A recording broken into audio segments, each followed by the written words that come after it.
"I saw them switching folders," the waitress told the billionaire after catching executives secretly swapping his contract mid-dinner.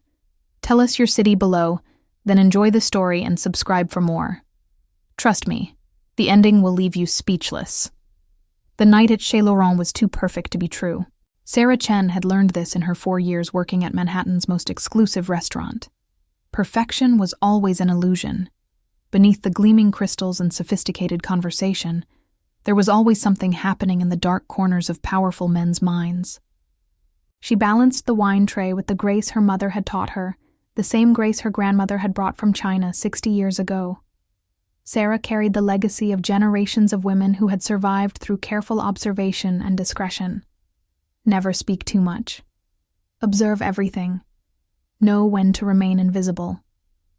But tonight, while serving the Chateauneuf du Pape to table 7, Sarah saw something that forced her to break that rule. Marcus Sterling sat at the head of the table, not by force of position, but because he was the kind of man who naturally dominated any space he occupied. At 34, he was a legend on Wall Street, a billionaire at 28, owner of Sterling Industries, a company that had revolutionized digital infrastructure technology. His face was the one that appeared on the covers of business magazines, the one women whispered about in bars. But it was more than that. There was something in his gray eyes, sharp intelligence, hardness earned through corporate battles, but also a vulnerability that few could see. Sarah could see it. It was part of her job. Beside Marcus was Richard Ashford, CEO of Ashford Technologies, a direct competitor. Next to him were James Mitchell and David Chen, not related to Sarah, though she had always noticed the surname. 2 second-tier executives who functioned as corporate lobbyists. There was also a woman, Victoria Blackwood, a renowned attorney who had worked for both Marcus and Ashford over the years. The dinner was in its 3rd course. The conversation had been civil, almost cordial. But Sarah had noticed the hardening of Marcus's jaw when Ashford casually mentioned that some of his most ambitious projects had finally reached the point of conclusion. There was meaning in the words. Veiled threat. Marcus had smiled, a smile that didn't reach his eyes. "Congratulations," he had said. "I look forward to seeing what your next move will be." Now, as Sarah approached the table again to check if the glasses were still full, she saw it. Richard Ashford had placed a black leather briefcase under the table. Slowly, almost imperceptibly with his foot, he pulled it toward James Mitchell. It wasn't accidental. The movement had the precision of something that had been rehearsed. James Mitchell looked around, left, right, his eyes passing over Sarah so quickly that he probably didn't even register her presence. She was invisible. That was how she preferred to be. But then her heart began to race faster, because James Mitchell removed the briefcase that had been under his chair, a briefcase that Sarah had seen throughout the dinner, a briefcase that she now knew belonged to Marcus Sterling, because she recognized his initials in gold, MS, and placed it under the table, pulling it with his foot toward Richard Ashford. The exchange had taken less than 10 seconds. Sarah continued serving as if nothing had happened. But her mind was racing. Sabotage. Corporate espionage. The contract was being stolen, and she was practically certain that Marcus Sterling had no idea. She finished serving and disappeared into the kitchen. Her mind was accelerating. What should she do? Call the police? Talk to the manager? But what if she was wrong? What if she had misinterpreted what she had seen? No, she hadn't misinterpreted it. 28 years on the planet Earth, 4 of which watching the rich and powerful of Manhattan had taught Sarah that what she had seen was exactly what it appeared to be. Theft. She emerged from the kitchen and saw Marcus Sterling rising from the table, excusing himself to go to the bathroom. This was her chance. She intercepted him in the corridor leading to the private guest section. "Mr. Sterling?" she whispered, her heart beating against her chest. He turned, surprised. Men like Marcus Sterling were not usually approached by women wearing waitress uniforms. But when his eyes met hers, there was a pause. A small, tremendous pause in which the universe seemed to shift slightly on its axis. "Yes?" he said, his voice deep and measured. "You need to come with me," Sarah whispered. "Now, discreetly, your briefcase. They're stealing your contract at the table." His eyes changed.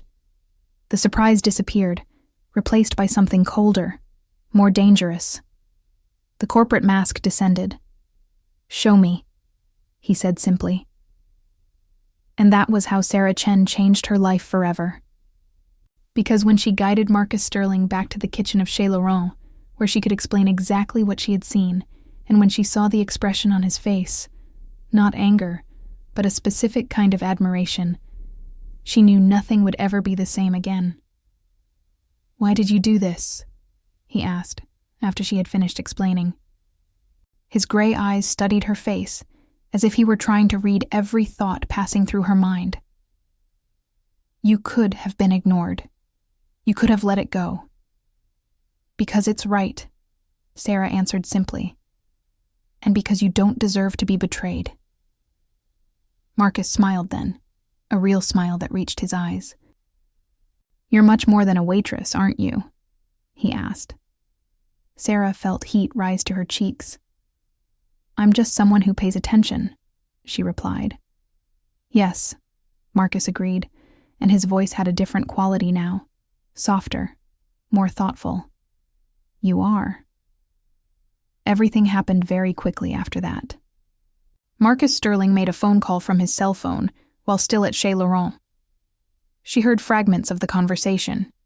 His attorney, his security team, legal terms she didn't fully understand. But the effect was immediate.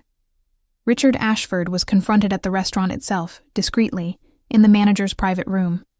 The police were called. Documents were preserved as evidence. Within 2 hours, the story had leaked to the media. Attempted multi-billion-dollar contract theft thwarted at luxury restaurant. Reporters swarmed outside Chez Laurent, cameras flashing, asking questions to anyone who left the building. Sarah had left the restaurant when everything began to explode, but not before Marcus gave her his business card. His private number was written by hand on the back, with a note. "I need to talk to you. Tomorrow?" She hadn't slept that night.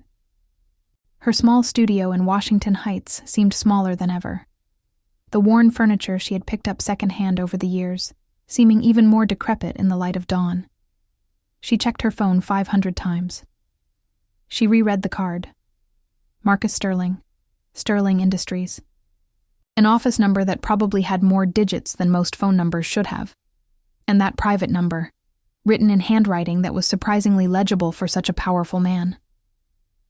When she finally called him, it was 9 a.m., and his voice answered on the second ring, as if he had been waiting for her call. "Sarah," he said, and there was relief in his voice. "Thank you for calling. I need to see you." 40 minutes later, she was in the reception area of Sterling Industries offices on the 45th floor of the Chrysler Building. The luxury was so extreme it seemed unreal. Italian marble floors. Windows that showed views of Manhattan that made her heart ache. Art by names she recognized from her rare trips to museums, a genuine Rothko on one wall, a Hockney on another. Marcus appeared personally to pick her up from reception, which made the receptionist's eyes widen. He was wearing a 3-piece gray suit, a striking contrast to his eyes. His dark hair was perfectly combed, but there was a lack of sleep on his face that she hadn't noticed the night before. "Thank you for coming," he said, and extended his hand. When she took it, he held on, as if reluctant to let go. His office was larger than her entire studio. Windows took up 3 of the 4 walls, offering views of the entire city. A solid mahogany desk occupied the center of the room, covered with documents. He guided her to a comfortable leather sofa instead of to the desk, which somehow seemed significant. "The police arrested Richard Ashford this morning," Marcus said, pouring her a coffee that an assistant had discreetly brought. "James Mitchell and David Chen are cooperating. Victoria Blackwood is admitting everything in exchange for immunity. It looks like the entire scheme was orchestrated months ago, if you hadn't seen." He didn't finish the sentence. He didn't need to. You would have noticed eventually, Sarah said, uncomfortable with the gratitude. It was an important briefcase. You would have noticed when it disappeared. Maybe, Marcus agreed. But it would have been too late. The contract would have been copied. Data would have been extracted. My entire digital infrastructure project for South America would have been compromised. Billions of dollars. He moved closer to her. You didn't just save my business, Sarah. You potentially saved my career, my reputation that I had just built. I didn't do anything special, she murmured. You did everything, Marcus replied, and his voice was firm. You saw something that no one else saw. You were brave enough to act, and you were willing to put yourself at risk by doing the right thing. That's extraordinary. Sarah felt heat rise to her cheeks again. She wasn't used to being seen like this, seen as someone extraordinary. In her world, people like her were invisible. There's something else, Marcus continued. I need your testimony, officially. The police will want a statement. The attorneys will want documentation. You'll be a key witness in the case. Sarah felt her stomach tighten. Key witnesses meant trial. It meant being under oath. It meant coming face to face with the men she had accused. I will protect you, Marcus said, as if he could read her thoughts. You will never be alone in that courtroom.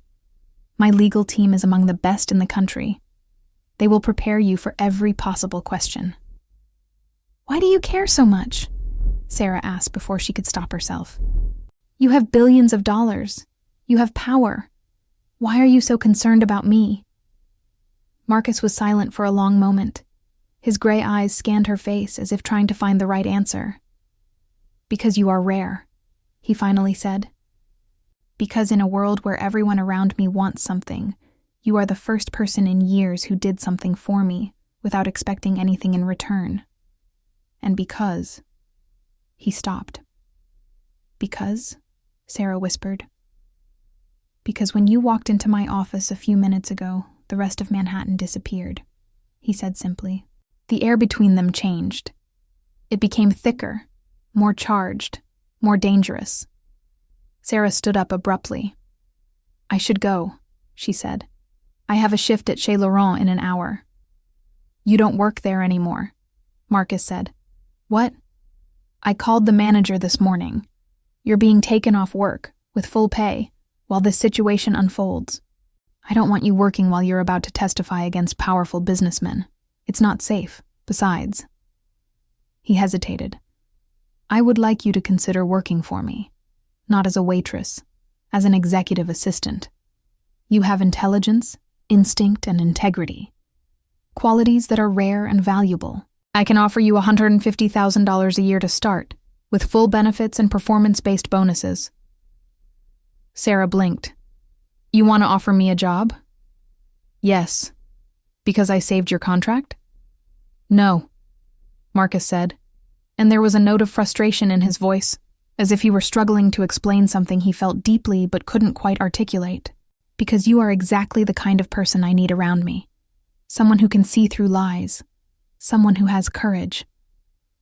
Sarah knew the true answer, of course. He hadn't said it, but she heard it in his tone of voice, saw it in his eyes. Because he felt the same thing she was feeling. That unexpected pull. That recognition of something that could be dangerous. I need to think about it, she said. Of course, Marcus replied.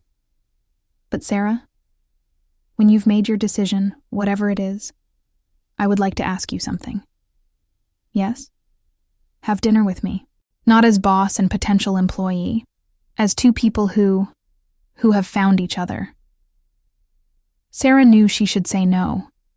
She knew there were 100 reasons why this was a bad idea. He was a billionaire. She was a waitress. He lived in a world of power and wealth incomprehensible to her. She lived day to day, counting her coins, planning how she would pay her rent next month. But when she looked into his eyes, she saw something that made her heart skip. She saw honesty. She saw a man who, despite everything he possessed, was lonely. "Yes," she whispered. "I'll have dinner with you." The next 10 days were surreal. Sarah accepted Marcus's job offer, starting as his executive assistant. The office that was assigned to her was next to his, a luxurious space with a view of Central Park. She had 2 assistants of her own, a computer that cost more than everything she had owned in her entire life, and access to a corporate wardrobe that was filled, without her permission, with clothes from designers she recognized from fashion magazines. "You can't wear waitress uniforms at Sterling Industries," Marcus had said gently when she protested. "And you can't afford quality corporate clothes on your previous salary. Think of it as a uniform. Think of it as a signing bonus."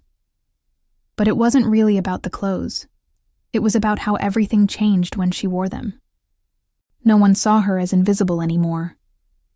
Suddenly, because she was in a glass and steel building in the heart of Manhattan, because she was right next to the city's most famous billionaire, Sarah Chen was seen.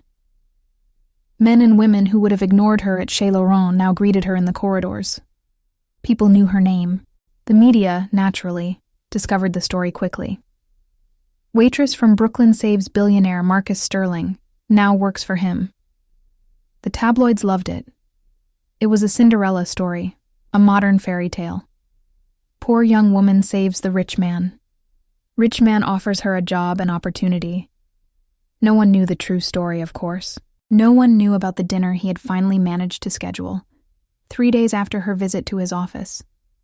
No one knew about the kiss that had happened between them in his apartment at the top of a luxury building, when he had walked her back after dinner, or about how he had held her against his body as if afraid she would disappear. "This is crazy," Sarah had whispered against his chest. "It's absolutely crazy." "Yes," Marcus had agreed, his lips against her hair. "But you feel it too, don't you?" She did. She felt it deeply. But while she worked for him during the day and saw him socially at night, a new problem was developing. There was a woman named Claudette Ashford, Richard Ashford's ex-wife, who had begun frequenting Marcus's office. She was beautiful, elegant, the kind of woman who seemed born to wear designer brands perfectly. She was also, apparently, a business consultant who had worked with Sterling Industries 5 years ago. "Claudette is brilliant," Marcus had said casually when Sarah had asked about her, trying not to sound jealous. "She helped structure my South America business initially. It's just consulting, revisiting some old strategies." But there was something in how Claudette looked at Marcus. There was something in how she touched his arm when she spoke to him, in how she laughed beside him, her face leaning close to his. And there was something in how Marcus's subordinates whispered when Claudette was around. Was he dating her? Sarah had asked one of the assistants, a woman named Jennifer who had been pleasant, if distant, since Sarah had started. Jennifer had hesitated, her cheeks flushing. Not exactly. They had a situation, occasionally, when she was in town. Nothing serious. But some of us thought it could become serious. Those words had planted a seed of concern in Sarah's chest that had grown exponentially in the days that followed. The trial began 2 weeks later. Sarah had been carefully prepared by Marcus's legal team. She had spent hours in a conference room, answering questions that simulated the cross-examination she would face in court. She had been instructed not to make eye contact with Richard Ashford, to maintain her composure, to simply answer the questions asked of her, without adding extra information. "You are a key witness," said her trial preparation attorney, a man named Harrison Cole, who had gray hair and hard eyes that suggested decades of experience in federal courts. "Your credibility is everything. If you appear emotional, they will argue you're being dramatic. If you appear too detached, they will argue you're lying. You need to be professional, calm, and precise. Like a robot." On the first day of the trial, Sarah entered the courtroom with Marcus at her side. He had insisted on accompanying her, despite his attorney's objections about how it might look if they were too close. He had touched the small of her back as he guided her through the crowd of cameras and reporters, a gesture that was private enough not to be photographed, but that gave her courage.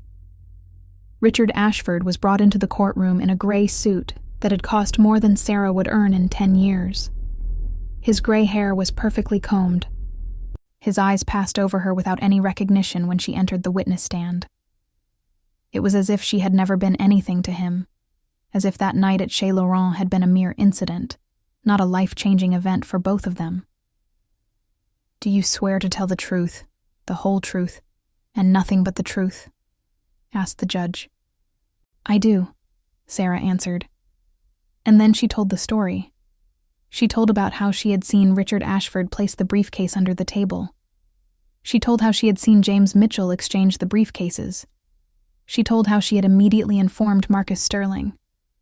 She told every detail she remembered, every movement, every glance.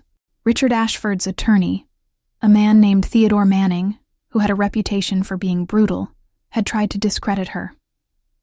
He argued that she had seen wrong, that she was biased against Richard Ashford because she was friends with Marcus Sterling, that she was lying to gain attention and professional advantage.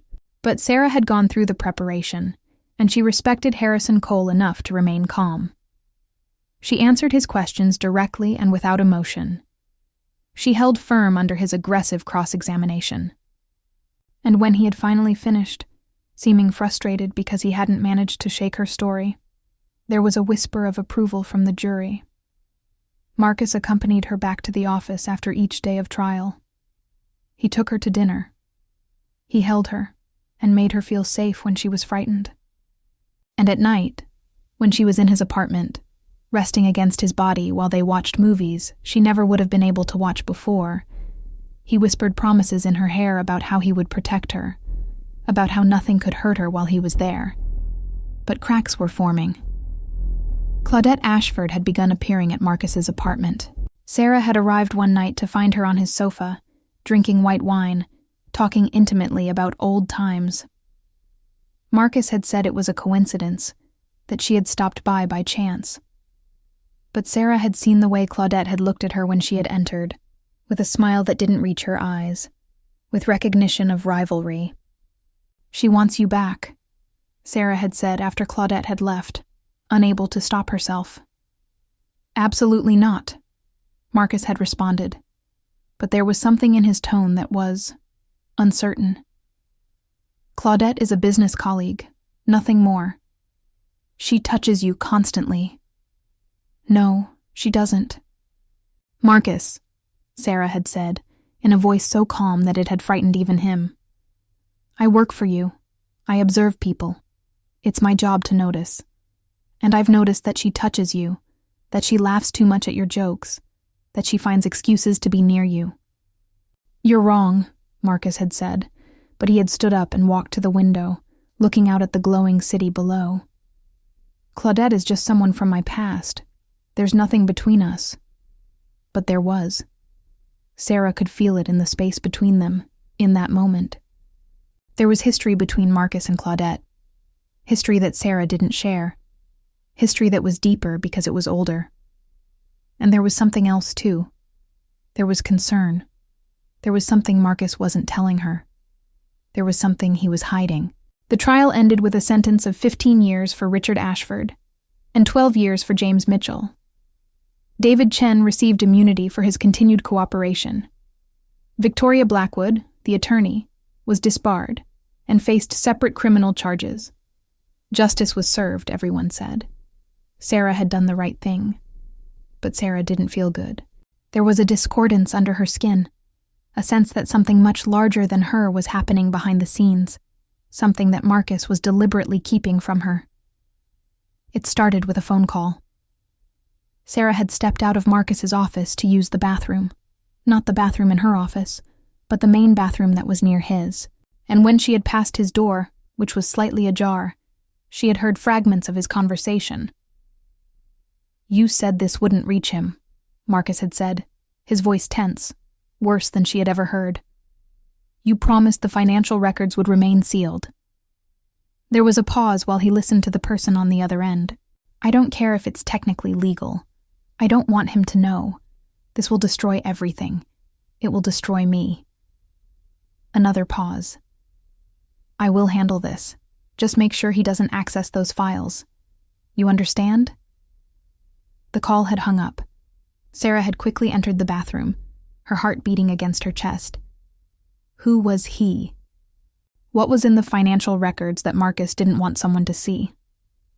It got worse when, 2 nights later, Sarah was sleeping at Marcus's apartment and woke to find him in his study, drinking scotch in the dark and looking out at the city below. There were dried tears on his face. "Marcus?" she had whispered. "What's wrong?" He had turned to her as if just seeing her had brought him back to the present. And in that moment, Sarah had seen something that had broken her heart. She had seen fear. Pure, crystalline fear. Worse in a man who was supposedly so powerful. "I need to tell you something," he had said, his voice hoarse from disuse. "And you might hate me after you hear me." "I won't hate you," Sarah had said, though her chest was tight. "You don't know yet," Marcus had replied. "Come, sit down." And then he had told the story. A story that had started 15 years ago, when Marcus was only 19 years old and was trying to build his initial fortune. "My father was a cruel man," Marcus had begun. "He was a surgeon, respected, successful, loved by his colleagues. But at home, he was a tyrant. He forced me to be perfect. Every grade that wasn't an A was a disappointment. Every move he considered weak was reason for physical punishment." Sarah had had the urge to interrupt, to say she was sorry. But she had remained silent, allowing him to continue. "When I was 19, I started working for a technology company. I was just an assistant, making coffee, answering phones. But I was smart, and my bosses noticed. They started giving me more important projects. And then, one day, my father showed up at the company." Marcus had paused, drinking more of his scotch. "He had come to scold me for not having visited him in a month. He had come to humiliate me in front of my colleagues, to put me down, to remind me that I was nothing without his approval. And I lost control."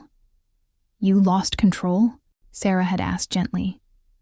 "I hit him," Marcus had said, and the words had come out almost mechanically, as if he had told himself this so many times that they had worn thin. "I hit him several times, and had to be pulled back by 3 men. He fell. His head hit the corner of a coffee table. He bled. A lot." "Oh my God," Sarah had murmured. "He survived," Marcus had continued. "But there was brain damage. He spent the last 15 years in a nursing home, not recognizing anyone, unable to speak or care for himself. And I visited him every month of his life. I paid for his care, for the best doctors, for the best facility I could find. But I couldn't forgive him, and he couldn't ask my forgiveness." "When did he die?" Sarah had asked. 3 weeks ago," Marcus had whispered. "And now his financial records are being opened as part of a corporate fraud investigation. And they will show all the payments I made for his care. They will reveal what I did to him. And then everyone will know that I'm a man who hit his father, who practically killed him." Sarah had absorbed this, her thoughts spinning. "Marcus," she had finally said, "you were defending yourself. You were being abused." "It doesn't matter," he had replied. And there was coldness in his voice that had frightened her. "In society as we know it, in the industry I'm in, I will be defined by this. Billionaire who hit his father.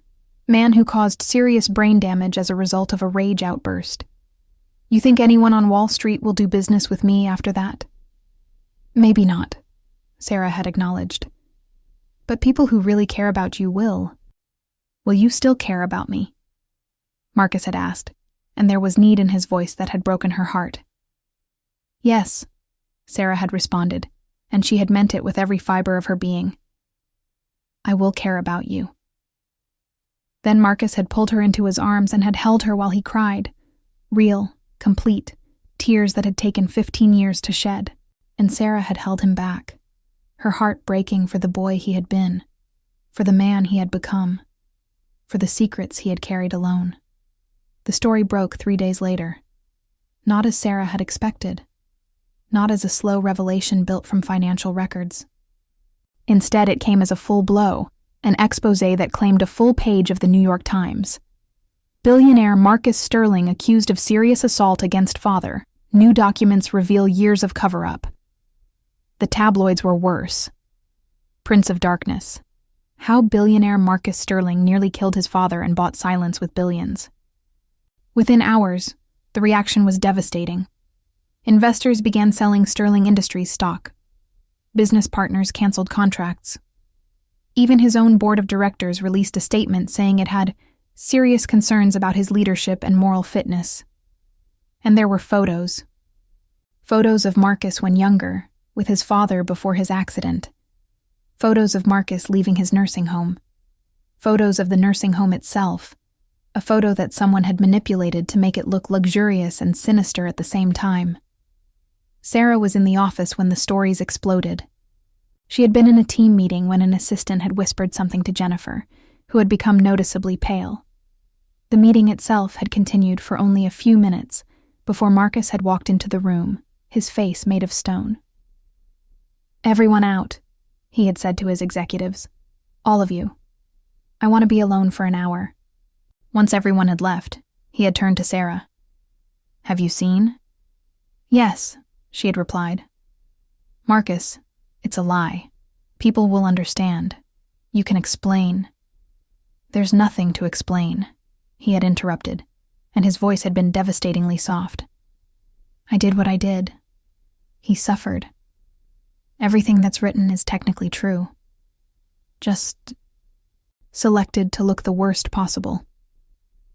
"The media always does this," Sarah had argued. "They'll move on to the next story. You'll be yesterday's news in a week, and investors will come back once the dust settles.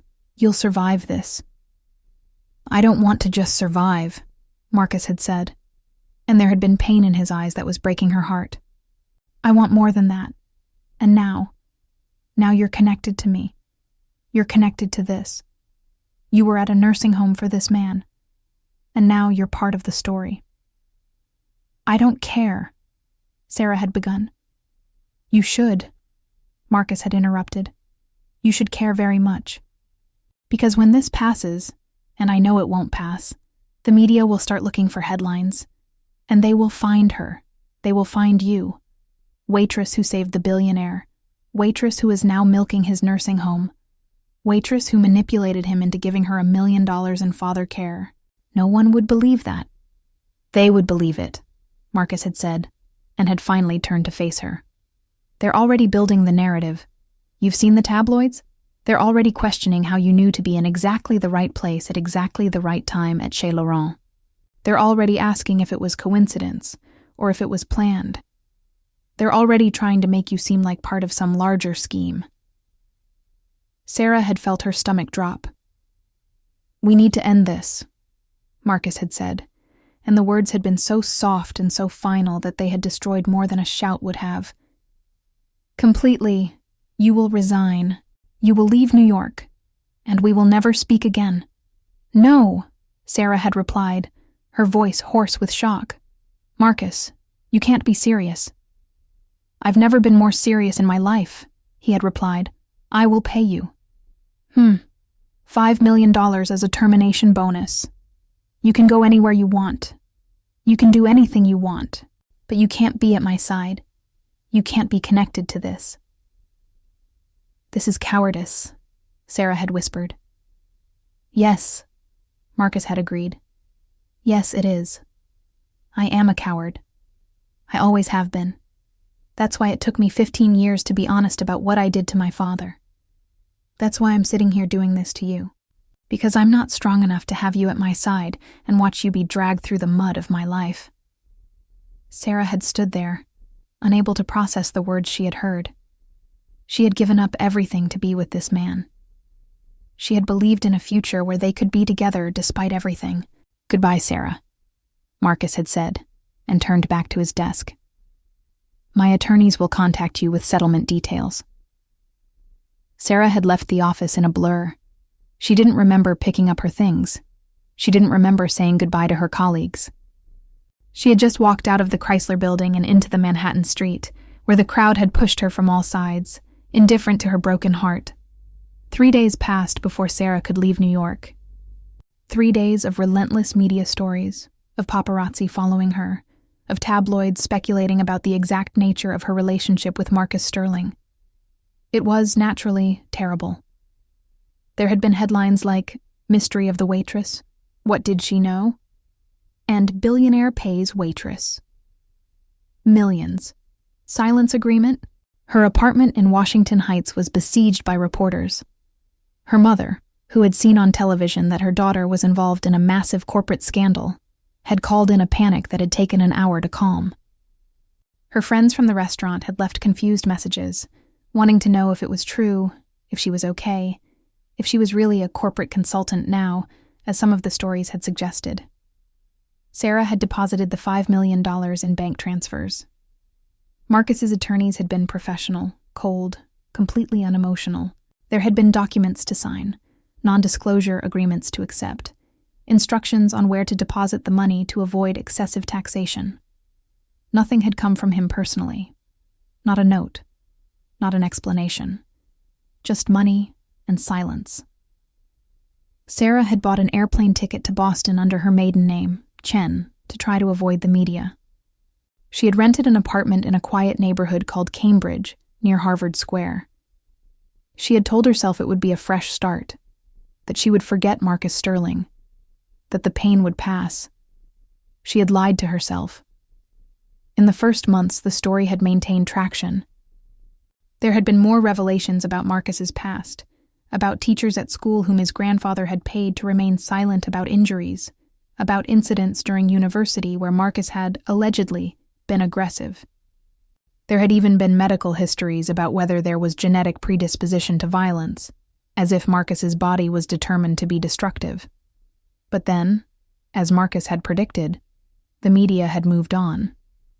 There had been a scandal in Washington, involving a senator and his campaign funds. There had been a spectacular celebrity yacht accident. There had been a trade war between two tech giants that had drained journalists completely. And Marcus Sterling, once the biggest name on Wall Street, had disappeared from public conversation. Sarah had tracked his decline through business news. Sterling Industries had been reorganized. The board had brought in a new CEO. Shareholders had received some stability, though the stock price never fully recovered. Marcus had remained as president, but was effectively removed from day-to-day operations. There was a photo of him in a business news article, appearing at a technology conference. He looked aged. There were shadows under his eyes. His suit seemed loose on his frame.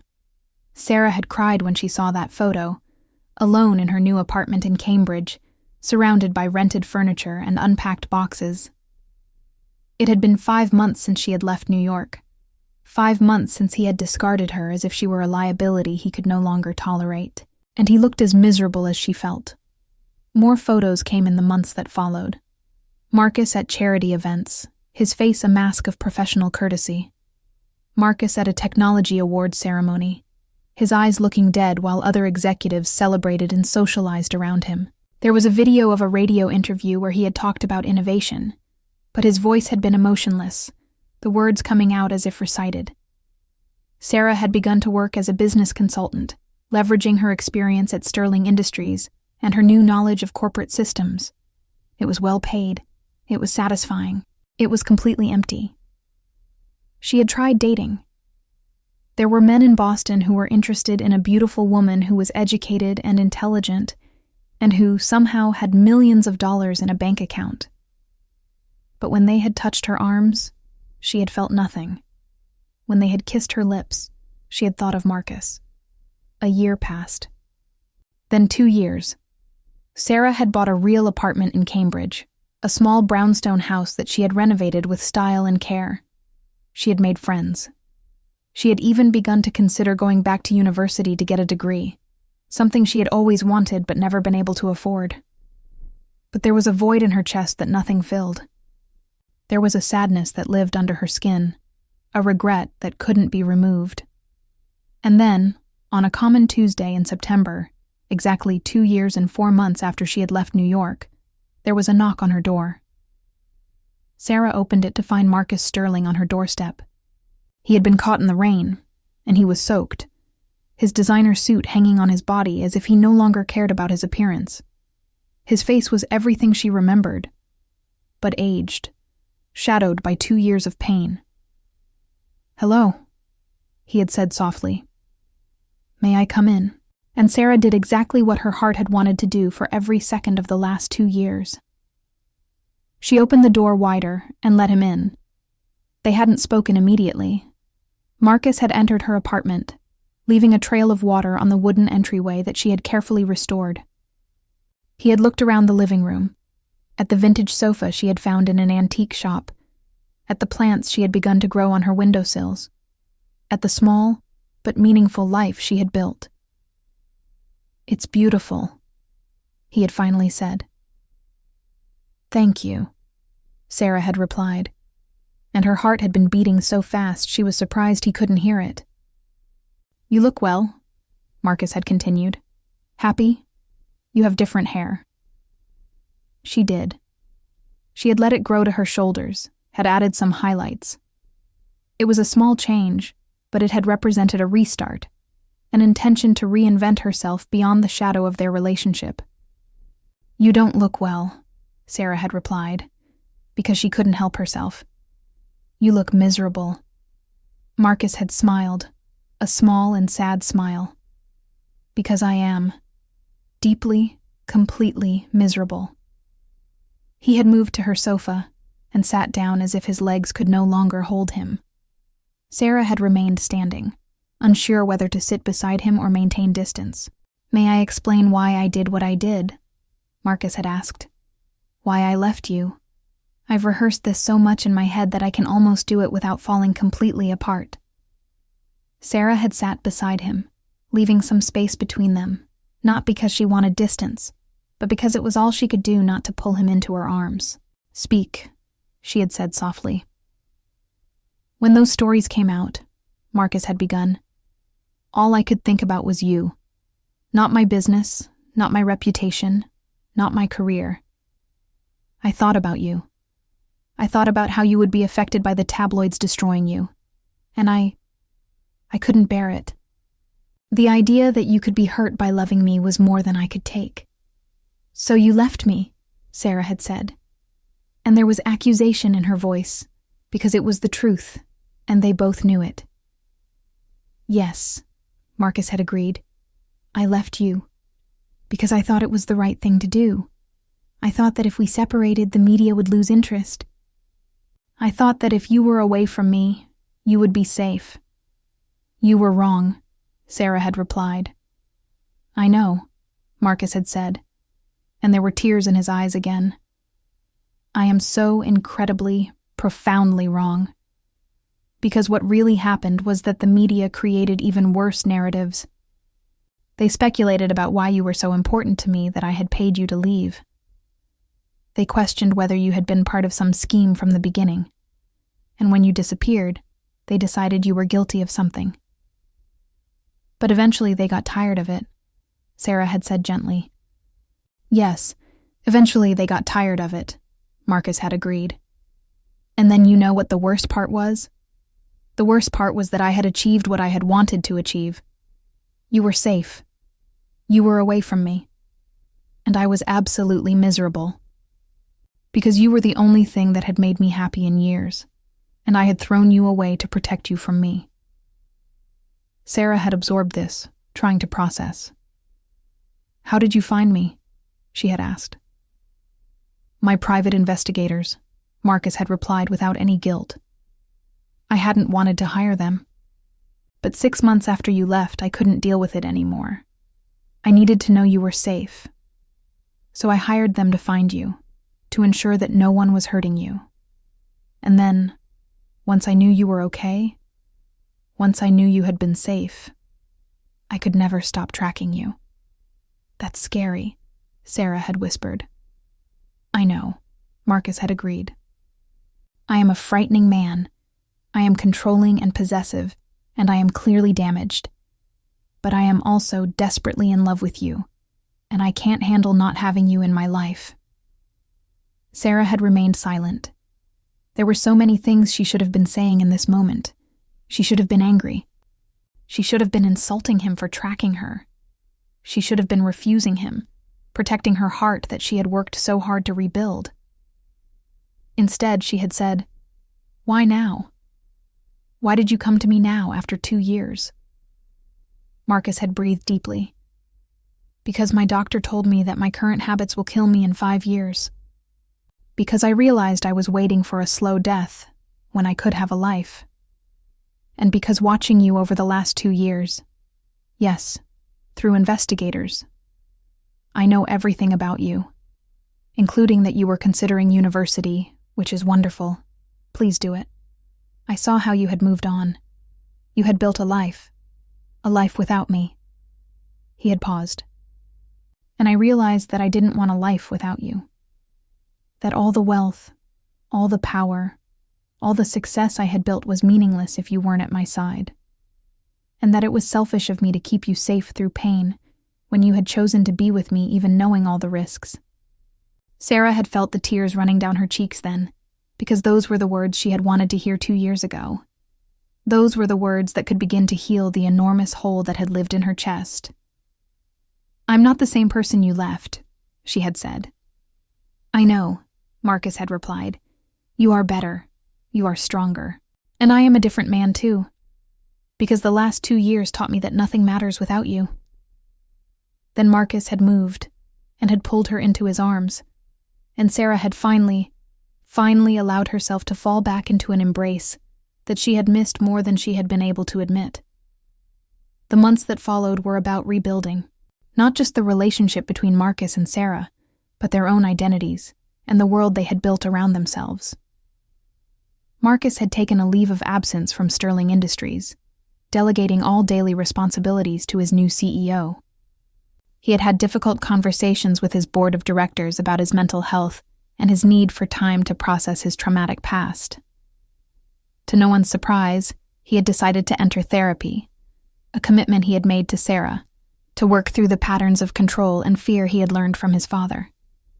"You are not your father," his therapist had said in his first session, with Sarah sitting beside him in the comfortable office. "You did one thing when you were a scared boy and were proven right by a lifetime of good choices. You are not defined by that moment." Marcus had taken that to heart in a way that took weeks to result in, but slowly, the weight he had carried for so long had begun to lift. For Sarah, there were her own challenges. There was the practical question of whether they should be together publicly, considering all the media that had surrounded their relationship. There was the question of whether she should return to work at Sterling Industries, or whether she should move forward with her own career plans. There was the question, honestly, of whether she should trust that Marcus wouldn't leave her again when things got difficult. They had worked through these with the help of a couples therapist, an intelligent woman named Dr. Elizabeth Ross, who had a way of cutting through the defensiveness that both had developed. "Their relationship is based on communication," Dr. Ross had said in a session. What was missing in the beginning was that communication. Marcus saw a problem and decided to solve it alone, without consulting Sarah. "Sarah, you allowed that to happen, without questioning his decision. Both of you need to learn that problems in a relationship must be solved together." There had been tense silence after that, while both absorbed the truth of the words. "You were right," Sarah had finally said to Marcus. "When you left, there was risk. There was possibility that I would be hurt by the association with you. But I should have let you choose," Marcus had replied. "I should have come to you and said, 'Here's the situation. Here are the risks. What do you want to do?' Instead, I made the decision for you, and that was wrong." "Yes, it was," Sarah had agreed. "But you were trying to protect me. That's love too. You just got it wrong."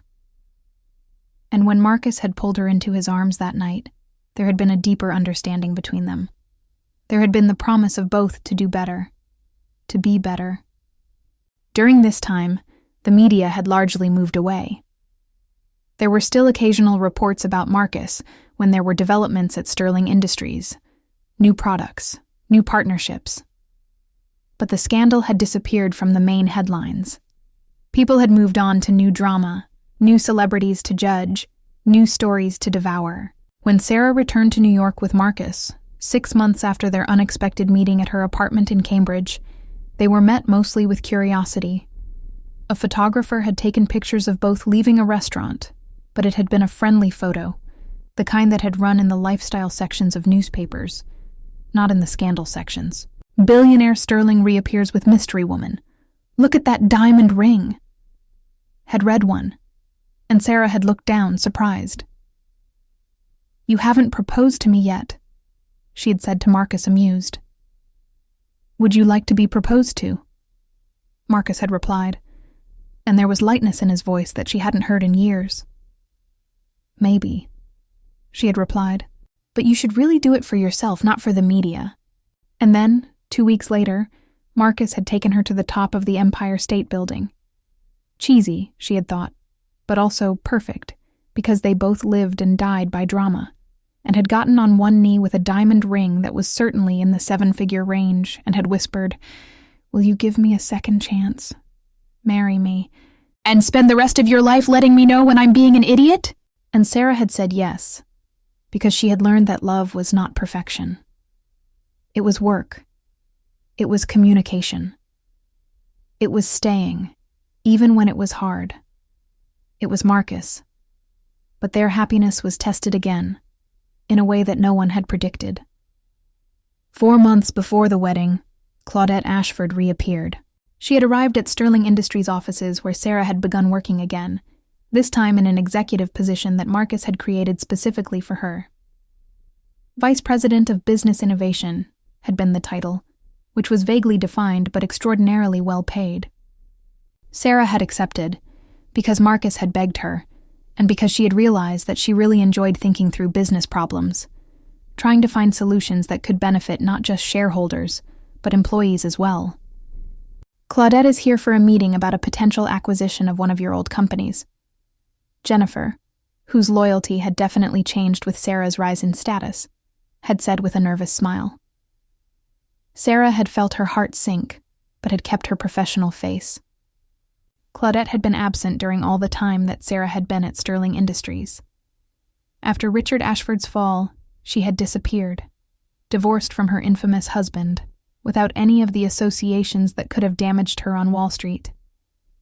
But now she was back, and Sarah could see why immediately. Claudette had aged well. She was still beautiful, with that kind of icy beauty that never died, platinum blonde hair, perfectly maintained skin, manicured nails, clothing that had cost more than most people earned in a month. But there was something more, too. There was the way she had looked at Sarah when she had entered the conference room where the meeting was taking place. There was triumph in that look. There was possession in that look. There was the knowledge that she had known Marcus intimately, in a way that Sarah was only now learning about. "Sarah," Claudette had said, in that way that was publicly friendly while being privately a fist. "What a surprise. I had heard that you were working for Sterling Industries. How nice to see you well, especially after everything you've been through." "Claudette," Sarah had replied, her voice firm. "It's nice to see you. Marcus is waiting for your business meeting in his office." "Of course," Claudette had agreed, and had stood up. And when Marcus had opened his office door waiting for her, she had placed her hand on his arm, in a way that had made Sarah tense. The meeting had lasted 2 hours. Sarah had waited in her office, trying to work but unable to focus. When Claudette had finally left, Marcus at her side, she had looked as if he had given her an embrace, or a secret, or something that Sarah hadn't gotten. "How was the meeting?" Sarah had asked casually when Marcus had returned. "Well," Marcus had replied, but there was something reserved in his tone. "She's offering a great opportunity. Her old company is bankrupt, but her assets are valuable. We could save it, restructure it, possibly double its value in 5 years." "Sounds like a good opportunity," Sarah had agreed. "It is," Marcus had said. But there was something he wasn't telling her, Sarah could feel it in the silence between them. And in the week that followed, when Claudette had returned for a second meeting, and then a third, Sarah had begun to question. "Is there more to this acquisition than just the business side?" Sarah had finally asked. Marcus had stopped in the middle of getting dressed for a corporate gala, his tuxedo partially undone. "What do you mean?" he had asked, but there was defensiveness in his voice. "I mean that Claudette is here more than most consultants would be. I mean that you were different when she's here. I mean that I'm noticing things that I'm not liking." "You're being paranoid," Marcus had replied, but he had said it too quickly. "No, I'm not," Sarah had said, and there was a sharp edge in her voice. "I'm observant. It's my job. And I'm observing a woman who clearly still has feelings for you, in a man who isn't telling the complete truth about what's happening." Marcus had breathed deeply. "Claudette wants me to come into her business as a silent partner," he had finally admitted. "She's offering me 40% of the company in exchange for financing and strategic guidance. It's a good deal, Sarah. It's exactly the kind of opportunity my portfolio needs." "And there's nothing personal in all this, Sarah had asked, and she could hear the hope in her voice as well as the distrust. "No," Marcus had replied. But there had been hesitation. It was imperceptible to most people, but Sarah saw it. Sarah had walked out of 1,000,000 men and had analyzed their faces through business deals for years. She knew a lie when she saw it. She knew desire when she saw it. "You need to choose," Sarah had said very quietly. "You need to choose between that acquisition with Claudette, or you need to choose between me. Because I'm not letting you be in business with a woman who clearly wants you back, with a man who isn't completely sure of his own answers." "Sarah," Marcus had begun. "I'm speaking," she had interrupted. "I love you. I will marry you in 4 months. But I won't stay with you if you're going to put your business before our relationship. I won't sit and watch you be seduced by a woman who is everything I'll never be.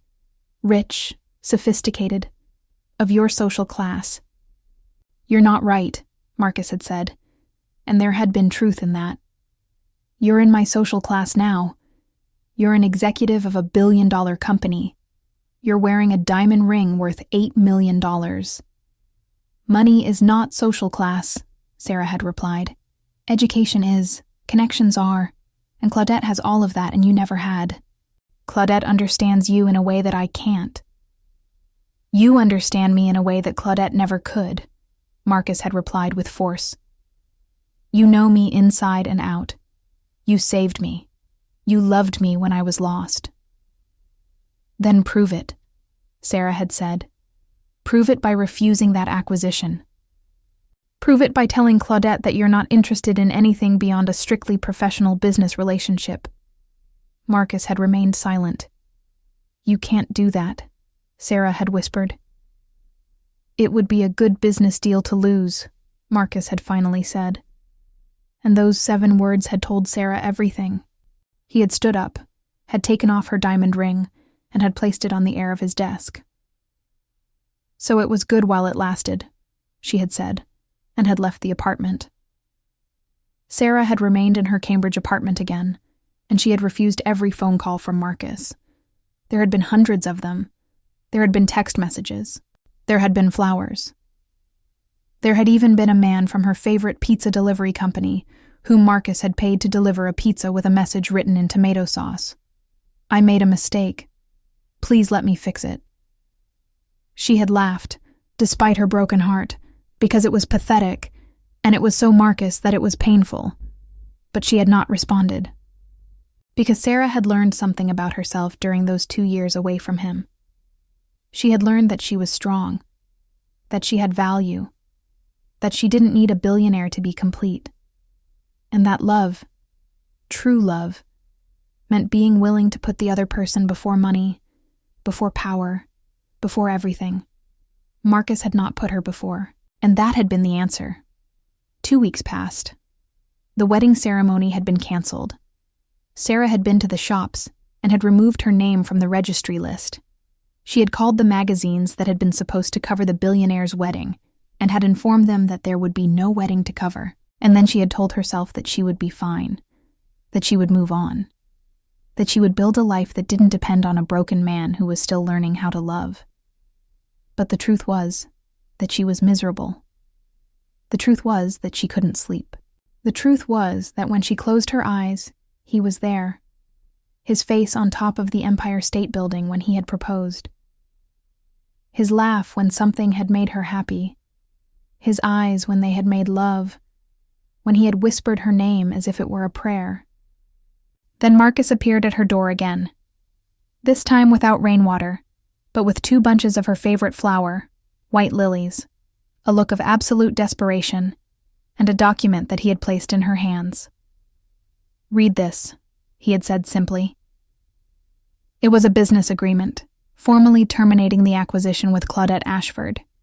It was dated 3 days after Sarah had left him. It had been signed by Marcus, and there had been a handwritten note on the top. "I choose you, always you, even over billions, even over everything." "You left?" Sarah had asked, reading the contract. "I left immediately," Marcus had confirmed. "I told her right away. She was not happy. She said I was an idiot for leaving a business opportunity for a woman who would eventually leave me." "And you believed yourself?" Sarah had asked. "No," Marcus had replied. "Because I realized something when you left. I realized that she was right. There was a chance that you would leave me again. There was a chance that this relationship could fail. There was a chance that I could lose you again."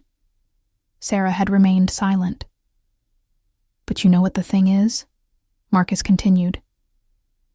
"The alternative, a life where you are not in mine, a life where I am pursuing money instead of love, that is a kind of slower and more painful death." "How did you know what the right thing to do was?" Sarah had asked. "I remembered what you had said to me after I had confronted you about my father," Marcus had replied. "You had said, 'Because it's right, and because you don't deserve to be betrayed.'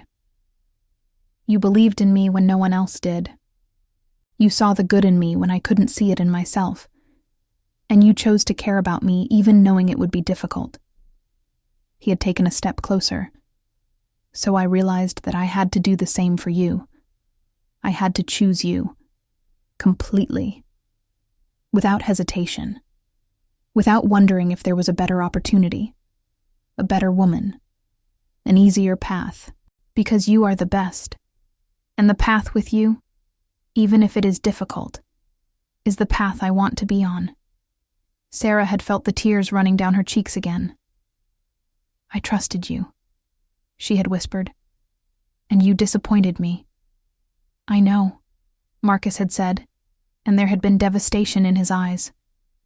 "And I will spend the rest of my life making it right, if you let me." "I don't know if I can," Sarah had said, because it was honest. "Then let me prove it," Marcus had replied. "Let me move to Boston with you. Let me be just a man who loves a woman, without business, without distractions, without anything but a commitment to make this work. Let me serve you the way I should have always." Sarah had looked at him, truly looked at him, and had seen the man he was becoming. Not the billionaire, not the body, just the man she loved, with all his faults and all his complexity. "Come to Boston," she had whispered, and when he had pulled her into his arms, it meant they had lost so many days to distrust and fear. Boston in winter was cold and gray and wonderful, and Marcus Sterling, the richest man in America, had moved into a small apartment with Sarah Chen to give everything a true chance. He had left New York. He had delegated every control of Sterling Industries to his CEO. He had informed the board that he was taking an indefinite leave from his position as president. And then he had arrived in Cambridge with 2 suitcases and an absolute commitment to make this work. "You will need to get a job," Sarah had said to him on the first day, and there was amusement in her eyes. "You can't just live off money. You need occupation. You need purpose." "What would you suggest?" Marcus had asked, and he had not been sarcastic. He had been genuinely curious. Sarah had thought about it. "You are smart about technology and business," she had finally said.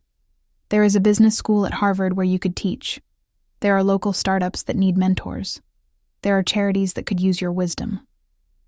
And so Marcus had begun to teach. He had joined the faculty of Harvard Business School as a visiting professor. He had begun mentoring young entrepreneurs. He had created a foundation that helped women from poor backgrounds get business education. And slowly, the richest man in America had transformed into just a professor who loved a woman and who was loved in return. They had replanned their wedding for 6 months later, at a small garden in Cambridge, surrounded only by their closest friends and family. Sarah's mother had cried when she had seen Marcus at the front of the altar.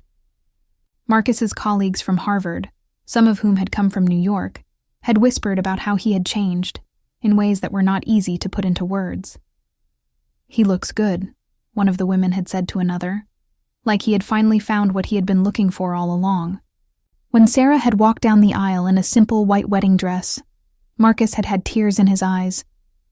When she had reached him, he had taken her hands and had whispered, "Thank you for giving me another chance. Thank you for believing that I could be better.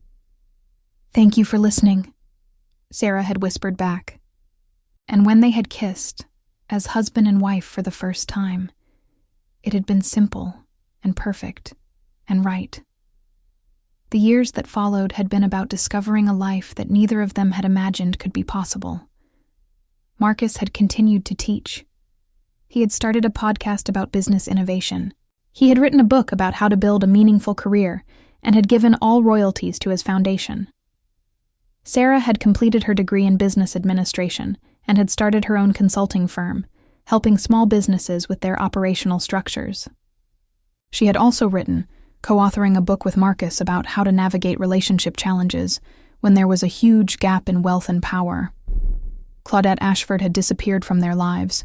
She had accepted Marcus's rejection and had moved on, starting her own investment fund that had become remarkably successful. And while there was always a certain tension when they ran into her at industry events, there was also a silent understanding that Marcus had made his choice, and he had chosen Sarah. The media, to their great relief, had moved on long before. There were occasional reports when Marcus reached a professional milestone, when he had taught his 10,000th student, when his foundation had helped his 1,000th woman get an MBA. But these were celebratory reports, not scandals. 5 years after their wedding, Sarah gave birth to a daughter named Emma, who had Marcus's gray eyes, but Sarah's observant spirit. 2 years later, a son named Daniel who was pure sterling, determined, intelligent, and absolutely unable to handle emotion in his clumsy way.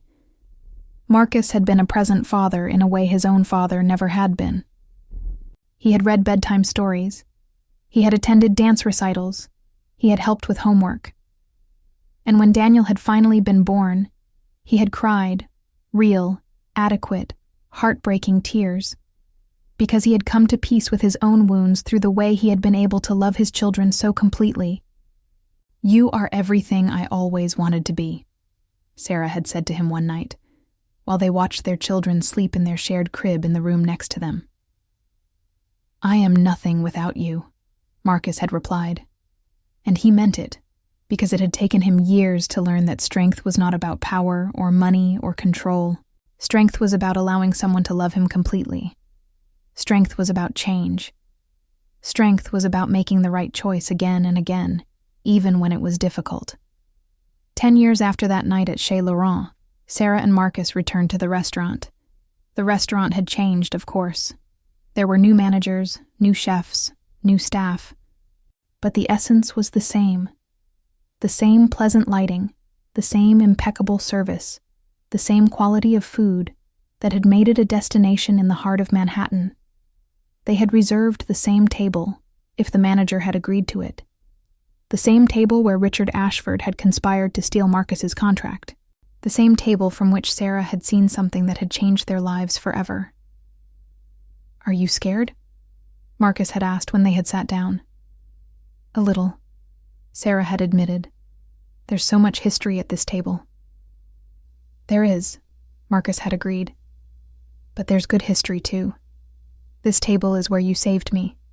This table is where you showed me what it meant to be courageous, And this table is where you began to recognize that you could love someone, Sarah had said. Marcus had taken her hand across the top of the table. You were the best thing that ever happened to me, he had said simply. You changed my life not because you were richer or more sophisticated, or because you came from my social class. You changed my life because you saw the good in me, even when I couldn't see it in myself. You had courage when it was easier to stay silent, and you continue to choose me every day. You choose me too, Sarah had replied. Always, Marcus had agreed, for the rest of my life. And when a waiter came to serve them wine, Sarah thought about that night 10 years ago, when she was just an invisible waitress, serving drinks to powerful men. She thought about how a simple observation, a simple courage, had changed everything. She thought about how true love had nothing to do with social class or wealth or power. How loving truly was about seeing someone, really seeing them, and choosing them despite all the reasons why you shouldn't. After 10 years of challenges and growth, betrayal and redemption, suffering and indescribable joy, Marcus Sterling and Sarah Chen had finally reached what they had always been searching for. Not wealth, not power, but connection, understanding. The certainty that in the end, love was the only thing that really mattered.